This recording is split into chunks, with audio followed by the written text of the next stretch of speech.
এই জন্য জালেম বিদায় নিয়েছে। কিয়ামত পর্যন্ত এই দেশের এই চেয়ারে যেন কোনো জালেম বসতে না পারে, সে ব্যবস্থা আমাদের এখনই করা লাগবে। আমার কথার অর্থ যদি না বুঝে থাকেন, ঝড়ি কোদাল নিয়ে আসেন। এই কথা বুঝতেছেন?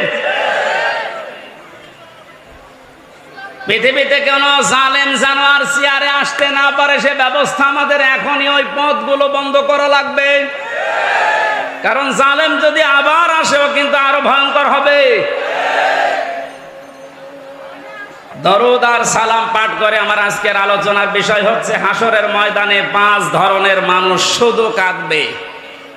আমি কোরআনে কারীম থেকে সূরা শুআরার 102 নাম্বার একটা মাত্র আয়াত পড়ছি। আল্লাহ রাব্বুল আলামিন এই আয়াতে আমাদেরকে আফসোসের কথা জানিয়েছেন।